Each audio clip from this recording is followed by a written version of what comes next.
Last night I began by reviewing two possible concepts of the nature of space. One, that it is simply an abstraction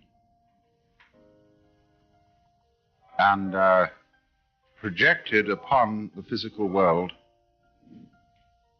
in rather the same way that we project measurements, lines of latitude and longitude, or the cutting up of another abstraction called time into divisions like hours, minutes, and seconds, which are there only on the dial of the clock. The Earth in its rotation doesn't tick.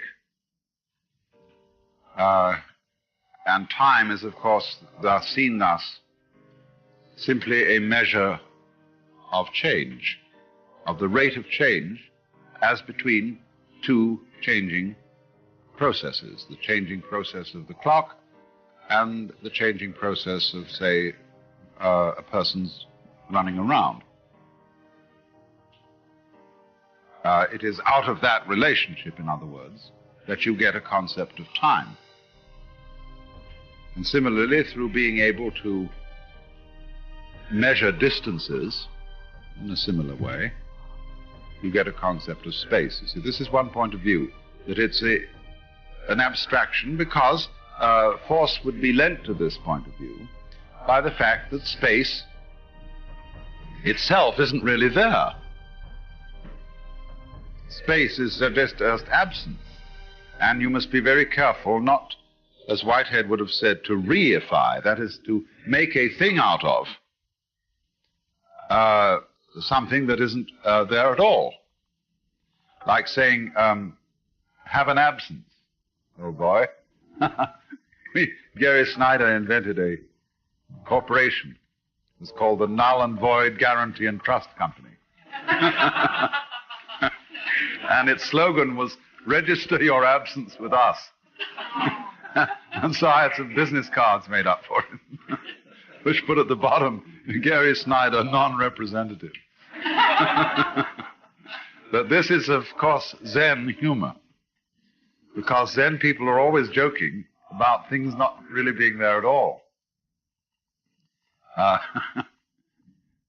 The general feeling of being nobody at all, as distinct from being important and somebody, has a kind of inverse humor to it. One becomes a sort of bag of wind, and there's something about that. The Zen masters call each other windbags and rice bags and things like that, because the whole idea of taking nothingness for real is somehow funny. The other point of view that I was trying to contrast with this was rather different. And that is that just because they are so imponderable and so unget-atable, space is you. Space is your consciousness. And your consciousness is not something located in your head, although your head is a way in which it's focused. And therefore consciousness can be altered by a surgeon putting instruments into the brain. But the full range of consciousness, or the full range of the mind, is the entirety of space as the continuum in which the universe exists, in rather much the same way as images exist in a mirror. Only here, there seems to be no solid mirror. There is an infinitely permeable continuum, space. In a Chinese text called the Danjing, or the Platform Sutra, attributed to the sixth patriarch of Zen Buddhism, Huineng, he has the passage where he says that the mind is like the emptiness of space. Now, he says, if you want to realize this, don't exclude everything from your mind, because if your mind is like space, space contains the earth, stars, and the sun, and the moon, and the mountains, and forests, Good men and bad men, enlightened men and unenlightened men. Everything is in it. And so if a person wants to attain an understanding of the mind merely by emptying his mind, he's making his mind small instead of great. So you cannot therefore separate space from what it contains, because without the content, there's no container. Without the container, no content. And when you see that kind of relationship, when you see two apparently very different things going together inseparably, always find them together, you can smell a rat. For example, nobody has seen any stuff that had no shape, and nobody has ever seen a shape that had no stuff. There's a suspicion here, then, that stuff and shape are the same. And likewise, improbable as it may seem, you can realize that space and solid are the same. Only they are, as it were, the same energy showing itself under two different aspects to a being who always must see things two-sidedly, which is man. Man is symmetrical almost, you see, right down this dividing line. Two sides to his brain, two eyes, two nostrils, two ears, a symmetrical mouth, two arms, two nipples, hips, legs, you see, all balancing except the heart is a little bit over to one side. And but here he is, you see, this two-way thing. Man is like a Rorschach blot.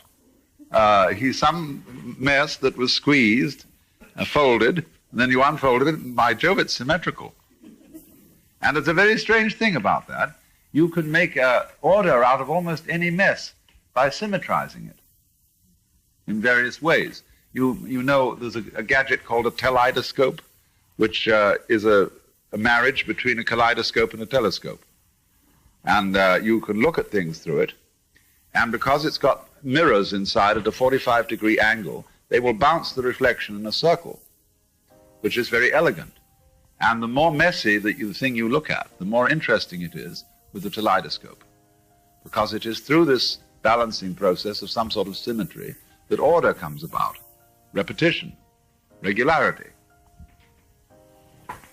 So the human being, then being thus two-sided, is always wanting to ask, is you is or is you ain't? Is it this or is it that? Answer yes or no. True or false? Black or white? And has very great difficulty. The more simple-minded a person is, the more difficulty they have in using their conscious attention to do anything but estimate these very simple contrasts between the good guys and the bad guys. You man or you woman?